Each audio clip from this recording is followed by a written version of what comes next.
You Okay. know, like I want to see 7 games. Like every series that don't got my team in it, let me go ahead and see 7 games. Let's see what y'all got. So I would love for this to come all the way back and we be on Sunday and everybody's playing for legacy. You know, is it really heat culture? Is it, is Jimmy Butler now the biggest choker if he don't sweep these dudes after being up 3-0? Because you know how sports media do, it's gonna flip like that. It's gonna Yes. You you go gonna go from the wait. greatest to the worst. That is so true. That ain't sports culture. That's America. True. I want to see it though. And I want to see because a lot of people turned on the Celtics. Everybody's talking about how they too young. They need to fire their coach, even though he's only been there for a year. Like it was getting bad for them. And now I just wanted to get a little more zesty. Let's go to game 7. So I'm rooting for game 7.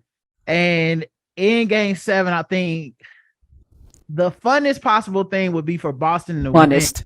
Funnest. Yeah. Go ahead.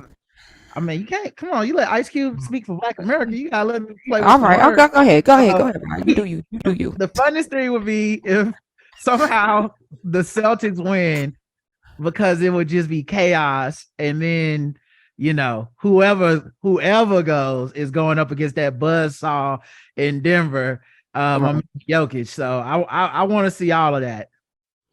Who has the best chance of beating Denver? I think Boston has a better chance, but I don't think nobody can beat Denver. Okay. All right. Well, I'm not watching because I could give a damn at this point. So I don't care LeBron who out. wins. LeBron out. I'm done. Me too. You out. I'm out, bro. You retire. I retire. Okay. Speaking of that, and what do you think zesty means? Because I maybe it's generational. Because zesty means something different to me. I don't know what. Zesty to me means spicy. Okay. The one that's gonna give us the most to talk about.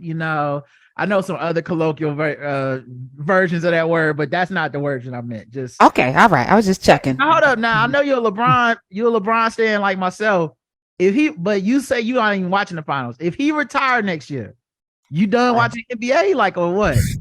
I probably I I won't say no because I could fall in love easily with somebody else. Like I really Jason Tatum, his whole story. I could easily if they pull this out, I could easily tip over into Jason Tatum following his mama, the whole story. I like it. I like it.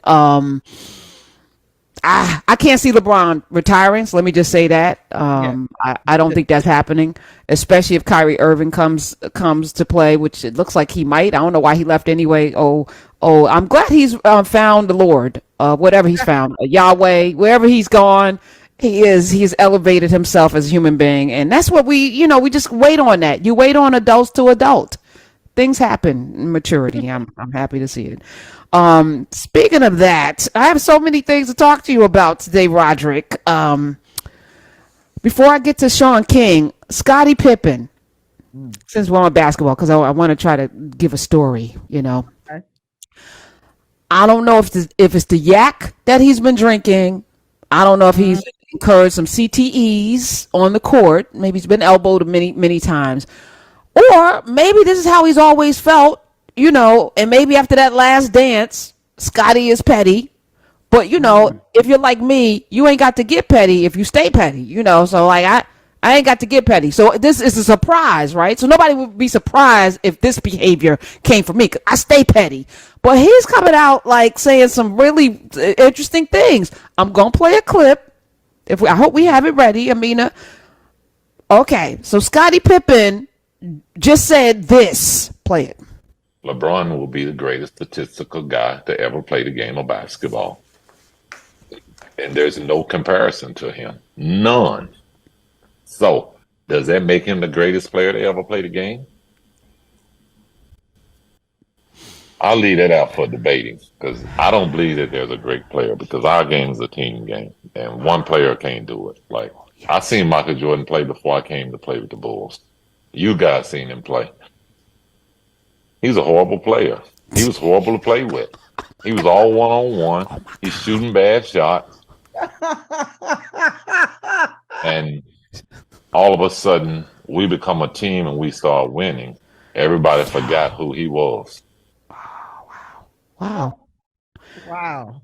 What tickled you so, Oh my man, Roger? Scotty, he is so petty, man. I love that dude. He honestly, as a LeBron stan, a little bit of me, not a lot, but a little bit of me has to hate Jordan because people keep throwing Jordan in our face as a LeBron stan. Like everything he did was the only way things could be done, and he the greatest ever, and all this stuff. So every time I hear Scotty hating on Mike, I do smile a little bit because I'll be like, good. Now you know what it feels like. Cause it could be any player that's ever played with LeBron. If they say they got any problem with LeBron, they can't wait to throw it in everybody's face. Oh, look at this. J.R. Smith said it's hard to play with LeBron. Right. Scottie Pippen is You arguably, know. arguably 1A or 2, whatever you want to put him, to Michael Jordan's everything. Mike ain't win no championships without Scottie. And this man is like, y'all overrating him. I feel like that's exhibit A. No, he said he was horrible. Like, I feel like he was doing too much. I'm not in your camp but I am in Scotty's camp from this standpoint. I feel like we spend too much time putting people in these categories of greatness when everybody has taken a baton and become great off of the back of somebody else. Right. If Mike didn't go to North Carolina and play with Worthy and done, would he have been great? Like you don't know what.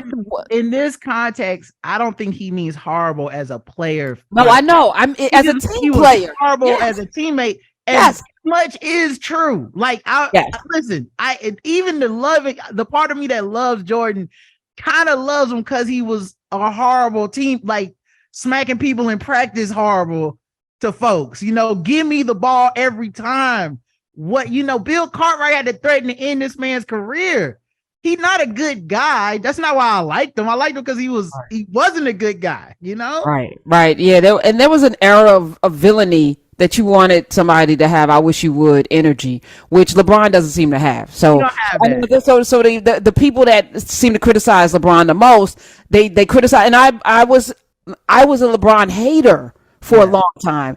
I fell in love with his off court that made it easy for me to then fall in love with him on the court. But I hate him because I come from that era. Like, I wish you would should be the energy. You need to make it painful for people to play against you, with you. Whether they should be scared to not pass you the ball. They should be scared to lose. Like, I feel like that's the energy you should be petrified that something may happen to your mama or your pinky toe if we don't win this game. Like, you should go in feeling that should be across the board. Your life should be on the line. I feel like LeBron grew into that. He just wasn't naturally like that, like Jordan. Like when we watched him score every point in overtime and in the fourth quarter against the Pistons, that's when I saw the dog was in him. Like before that, I was like, I used to say he was too nice. Like I used to be a Kobe guy, and I'd be like, man, if LeBron had that dog in him, I would love that dude. But he be taking pictures, they be doing little dances. I'm like, man, get out there and scare them fools. And he started doing it. So he got some hits now. He the one that ended the Celtics run with that bank shot like 3 or 4 years ago. Of course, bubble LeBron. You got the LeBron that just at 38 years old told Dylan Brooks stop poking bears. Like he got it now, but he used to. You're right. He didn't have it naturally like Jordan. Jordan just showed up with it. Jordan would have never passed the ball to Boobie Gibson. 866-801-8255. Boobie Gibson would not have been getting any passes. All right.